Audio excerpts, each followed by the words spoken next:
Right. So there is a very essential question. How does the deity, or why does the deity help us through mantras? What is the basic of Hindu spirituality, particularly with respect to how these mantras and other remedies work? See, why a god is God? For example, there is a particular thing. Raman Maharshi is called Bhagavan. Bhagavan Raman Maharshi is called. So why someone is called Bhagavan? What is the attribute of Bhagavan? See, Bhagavan or the deity have Shad Aishwarya. Aishwarya means affluence, or Shad Gunas, six qualities. They are Gyan, knowledge, or omniscience. Aishwarya, that is sovereignty or lordship. Shakti, that is potency or power. That have Bal, that is an energy, power which cannot be defeated. That is Virya, that is stability and immutability. And that is Tejas, radiance of self-luminosity. Out of this, the basis is Gyan, knowledge. So one who have realized the knowledge related to truth, etc., is equal to being Bhagavan. In Ramana Maharshi, Bhagavan is used in this regard. Aishwarya, etc., he also have. These six attributes of Gyan, Aishwarya, Sakti, Bal, Virya, and Tejas together makes the power of the God. This is known as Samvid, or intelligent consciousness of God. When this Sakti is manifested as a deity, it is known by different forms such as Lakshmi, Parvati, etc. This is manifestations of the God's Shakti only. Now, what is the prime purpose of God? The prime purpose of God is God does five things. First of all, God is in the Tirodhan Avastha, in the self-concealment state. Right? God does creation, that is Srishti. Then he does Sthiti, that is preservation of it also. And in the Sthiti, in the preservation, if someone does something bad, then God also do Nigraha, or stops the person, attacks the person, or controls the person. This is why incarnations come in, gods come in between. And eventually, God also does Anugraha. Anugraha means blesses their devotees. Anugraha is grace, Anugraha is giving salvation. So because God, and particularly Narayan, because he is also Anugraha Murti, who does Anugraha or Kripa or is compassionate towards their devotees, there comes a point in later Hinduism that by the uses of mantras and by doing spiritual practices, etc., one will be able to get the grace of God, Anugraha of God, because it is Anugraha Murti. So see, there is an opinion of Gyan Marg which tells you that by the realization of knowledge, you can get emancipation. But with respect to the path of knowledge, the point is that first of all, knowledge is difficult to achieve. Someone may think that just by reading the scriptures, etc., one will have knowledge, but that's not the case. See, information and knowledge are two very different things. Right? After having the knowledge, as in knowing the knowledge, one have to realize it, right? So there are two type of things, right? Information about the knowledge and experience of the knowledge. This is what Ramakrishna says as Gyan and Vigyan. You know, this is milk, this is Gyan, knowledge. And Vigyan is you have drank the milk, so you know its taste, and you have also seen what benefit, effect, etc. that the milk have on the body. So that is Vigyan. Right? So only Gyan is not needed. Vigyan is needed of the deity. Once you get this Vigyan, once you get this realization, sometimes though people also think that, that just information is Jnana, but information is not Gyan. Gyan is more experience. Once you get this Gyan, after getting the Gyan, one have to be remain established in the Gyan for some much time, right? 15-20 years testing period. Nowadays, generally in sannyas tradition, this is done for 9 years at least. I believe Ramakrishna Mission, so it is done for 9-10 years. So once you get the knowledge, you have to remain established in the knowledge, as in when you get angry, when you get frustrated or anything, the knowledge, the jnana is not lost. The realization is not lost. It remains there. And once you perfect it, right, over the years, then you are eligible, then you become sannyasi. Samanyasi. Samanyasi, sama means normal. Nyas means attribution. So you see everyone, everything, every being as the same is samanyasi, sannyasi. Then you become sannyasi, right? In this knowledge of Gyan. So once this happens, then it is said that Gyan gives you liberation while you are alive. Jivan mukti you get. But actual liberation, though, one will get after death only. This is the Gyan marg, the path of knowledge. Here, anugrah or the grace that I was talking about, it's not very important as such. But then comes another opinion that comes into Dvaita, Dvait, Vishishta, Dvait, Suddha, Dvait and all. Where the point is that just by doing the karma, you see this Gyan Marg, this knowledge, path of knowledge does not talk about the karmas that one does. But karmas are also an essential part. It is believed that once the realization will come, all karmas will be burnt. Does not pay more focus of karma. Going by the karmic perspective, as it is very clear from the Bhagavad Gita, that even if you keep on doing good karmas, then you will go to heaven. For that you will enjoy in heaven, and after that you will get a good birth, but still you will get birth. And you will keep on getting birth, right? If you do bad karmas, then you will go to lower and lower births, and the chances of emancipation will be more and more difficult. You will be born into bad family, bad conditions, then born as animal, etc. is what is told. But in this other type of philosophy, the Bhakti Marg, which is in Dvait, Vishishtadvait, Shuddhadvait and all, the point is that there is an eligibility criteria. You have to be eligible for the anugrah, you have to be eligible for the grace.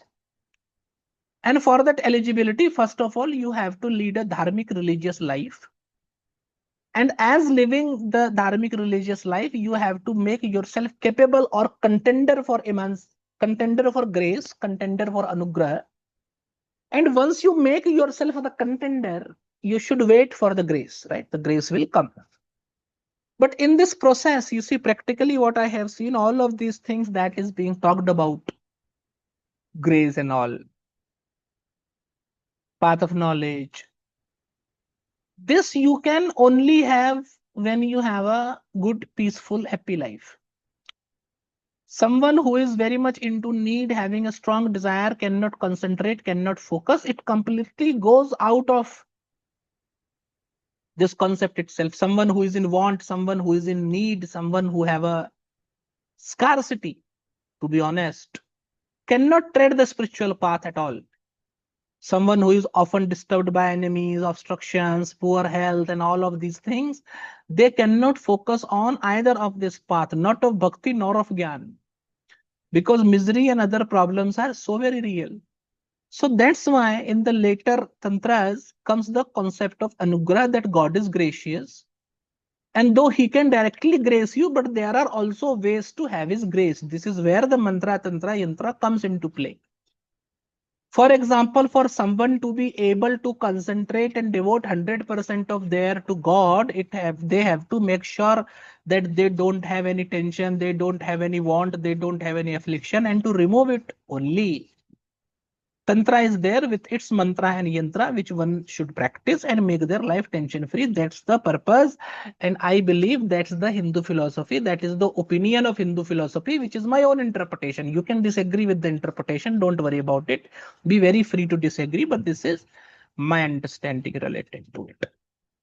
Right. So that's why it is very important. It is important in astrology in the form of remedies also. You take it as astrological remedy, as in we are giving it as an astrological remedy, or you say that because everyone deserves a type of good life, this is what one is supposed to do. This is where the mantra, yantra, etc. falls into the category. Also, you see, God have different type of incarnations, right? For example, for Vasudev, there is Paravasudev, which is very supreme, the supreme godhead. Then there are Vyuha manifestations, right? Sankarsana, Pradyumna, Aniruddha, and Vasudev. In Vasudev, all the 6 attributes are fully present. In Aniruddha, there is Shakti and Tejas of the 6 attributes of divinity. In Pradyumna, there is Aishwarya and Virya. And in Sankarsan, there is Gyan and Bal. In the same manner, if you go into Shiva's thought, there is Shiva, Shadashiva, and all. Right? Then there are 5 faces of Shiva, Ishan, Panchavaktra, Vamdev, etc. and all. In Devi also, right? There are superior forms of Devi, then there are inferior forms of Devi. So superior form of deity is there, which generally which represents a higher form of or one of the 6 basic attributes of divinity, whom when worshipped gives these attributes to the person or help the person through these attributes. This is very clear to understand. This is very much should be understood so that you know which deity is to be worshipped. Then there are Vibhav deities. Vibhav deities are temporal incarnations such as Ram, Krishna in the Shiva section, Hanuman, etc.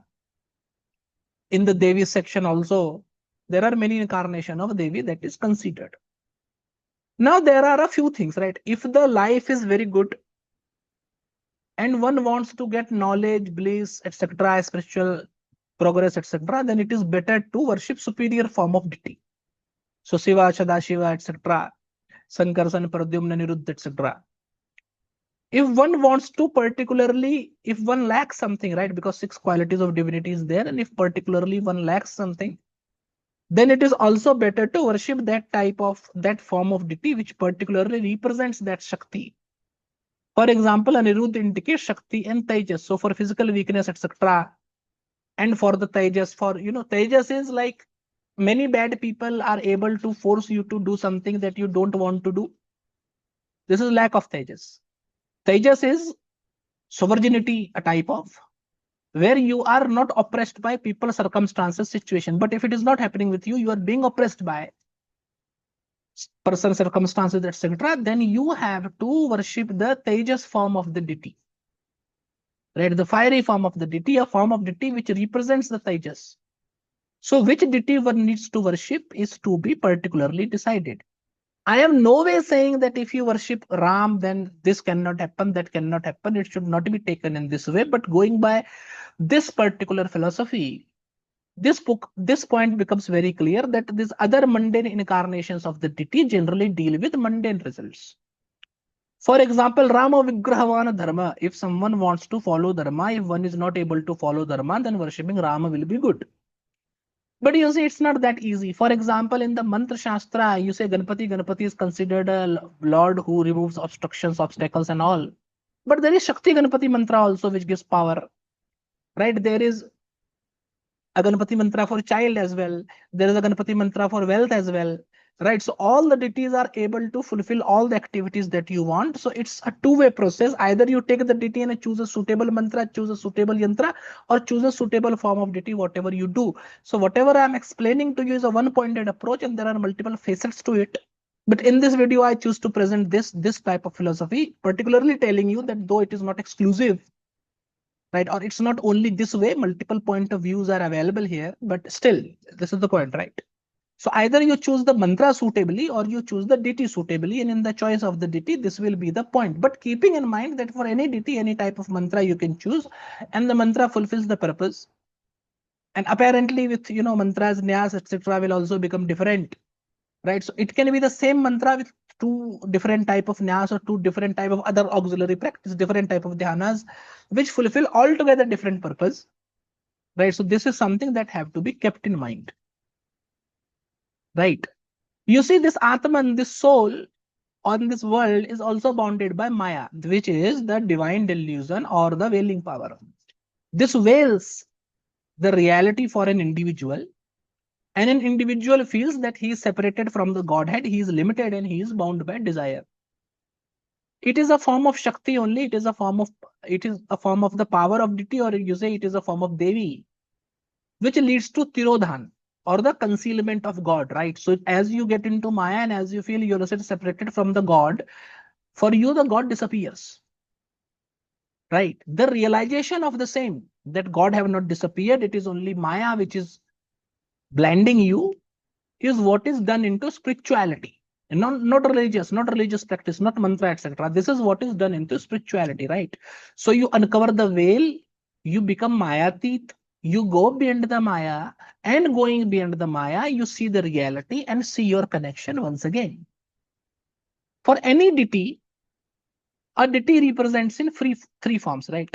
Devata Murti, that is an idol form or a picture form of deity whom you can worship. And in this process, it is told that Durga, goddess Durga and her forms, love worship. Then there is Yantra Murti, geometric form of the deity, Yantra form of the deity, which one can wear, which one can worship. With respect to Yantra, many deities love Yantra, but particularly of Devi and her incarnations, Yantras are available in plenty. On the other hand, Yantra of Vishnu, etc., and deities related to Vishnu sects are many. And eventually, there is Mantra Murti, right? Or mantric form of the deity, mantra based form of a deity, which is available in plenty for all the gods. Right? So, there are three ways to approach divinity through the Deva Murti, idol, Yantra Murti, Yantra, and Mantra Murti, mantra. And when all three of this is combined and practiced for a longer period, because you have to be eligible for the grace, then remain in the condition for the grace to happen, right? So, for the grace to happen, the God can be approached through all these three ways, right? And you have to use a combination of this. That's why when I am teaching any course, I cover all of these three forms, right? We talk a little bit about idol, how to choose the right idol, what should be the worship procedure and all. I also discuss about yantras and I also discuss about mantras, because only one thing we cannot discuss. But with respect to mantra, you have to understand one thing, that mantra is not a symbol of deity. Mantra is the deity. Yantra is a symbol of the deity, but yantra is deity also. Right? Idol is a representation of deity, but deity is the deity also. Right? That you have to understand. Right? This point should be extremely clear. And as we discussed, there is a path of knowledge which tells you that liberation can happen through the attainment of knowledge and inner realization, which is primarily based on meditation. And it focuses on internal sacrifice, antaryag, which is very much talked in Bhagavad Gita also. Then there is emotional type of bhakti, devotion-based divinity, which tells you that liberation can happen through prapatti, that is total surrender to Godhead. It emphasizes ritual and it emphasizes devotion, which is outer worship of the deity, bahiryag. Meditation is inner worship of the deity, antaryag. And the practice of bhakti or the devotional path consists of japa, which is repetition of mantra, nyas, which is putting the mantra on different body parts, and meditation and visualization. But understand the point that as the jnana-based path, the knowledge-based path only leads to liberation, the bhakti or devotion-based path not only leads to liberation, but also removes the obstructions, troubles of mundane life also. Right? Which is very, very good and which is very, very needed in today's life, right? Because you just cannot ignore everything and just be meditating on God. There are people who can do. That's the point. But if you cannot do that, then that's not the path for you. With respect to mantra, mantras are also of multiple types, right? Mantras are also classified into multiple types. And all of this we are going to cover in this Devaradhan course, right? The mantra also, yantra also, and all of these things as well.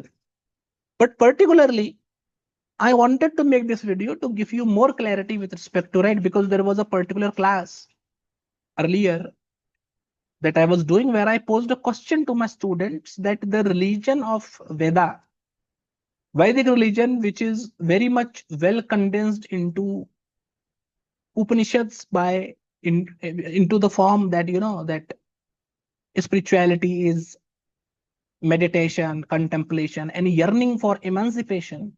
From there, how did current Hinduism come?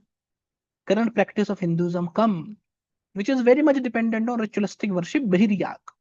How does this happen? Why does this happen? What is the process? Etc. That I did not answer in the class. I left it as an open-ended question and I had to answer it. So I'm answering it through a video so that the students will get their answer, but others could also get benefited. Thank you.